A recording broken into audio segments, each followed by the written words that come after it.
Telangana municipal ఎలక్షన్స్లో భాగంగా ఖమ్మం జిల్లా మున్సిపల్ ఎలక్షన్స్ కోసం నేను క్యాంపెయినింగ్కి రావడం జరిగింది. ఈరోజు ఏదులాపురంలో 4వ వార్డు నుంచి వీరమహిళ లక్ష్మి గారు పోటీ చేస్తున్నారు. ఇక్కడున్న ప్రాబ్లమ్స్ అన్నీ చెప్పారు. డ్రైనేజ్ సమస్య ఉంది, అది నా కళ్ళారా నేను చూశాను.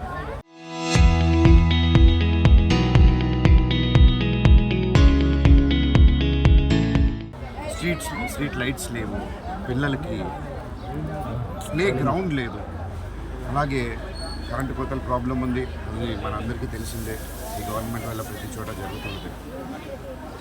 పెన్షన్ల ప్రాబ్లమ్స్ వస్తున్నాయి, అది కూడా అందరికీ తెలిసిందే. ఇవన్నీ చూసి చాలా బాధ అనిపిస్తుంది. ఎందుకంటే అండి,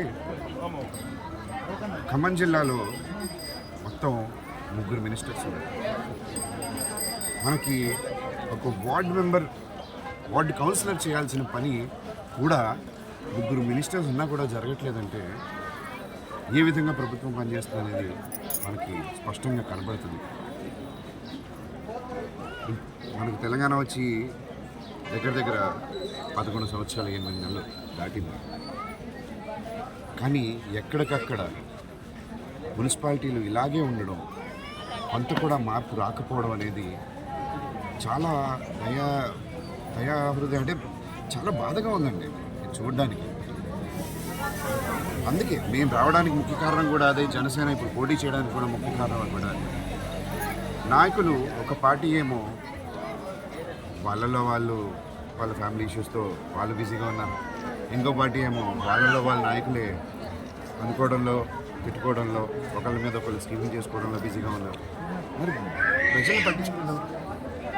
ఇక్కడున్న డ్రైనేజ్ సమస్య కానీ, ఈ స్ట్రీట్ లైట్ సమస్యలు కానీ, పిల్లలకి ప్రతి వార్డులో ఒక ప్లే గ్రౌండ్ ఉండడం, లేదా ఒక వాళ్ళ కోసం తయారు చేయడం అనేది మనకి చాలా మినిమం రిక్వైర్మెంట్ ఉంది. అవి కూడా ఒక గంటలో చేసే పనులు, అంటే గంటలో ఆలోచించి 1 రోజు 2 రోజుల్లో చేసే పనులు. ఆల్మోస్ట్ 12 సంవత్సరాలు కావస్తుంది, వాళ్ళకి ఆ తీరిక దొరకట్లేదంటే నాకు అర్థం కావట్లేదు. ఈరోజు అడుగుతున్నారు ఎందుకు వస్తున్నారు అని. ఎందుకే ఏమీ జరగట్లేదని మేము వచ్చాం, ఏమీ జరగట్లేదని ప్రశ్నించడానికి వచ్చాం. తప్పకుండా అది ప్రజలంతా చూస్తున్నారు, ఆ డిఫరెన్స్ వాళ్ళకి కనిపిస్తుంది.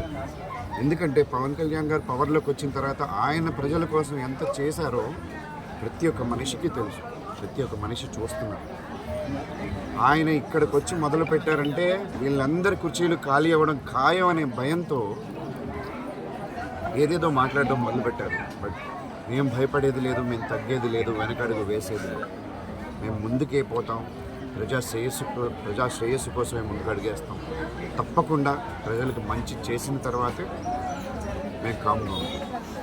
Local to global news at your finger tips. మీ చేతిలో ఒక ఆయుధం. Download Raw TV app. Media legend Ravi Prakash is back.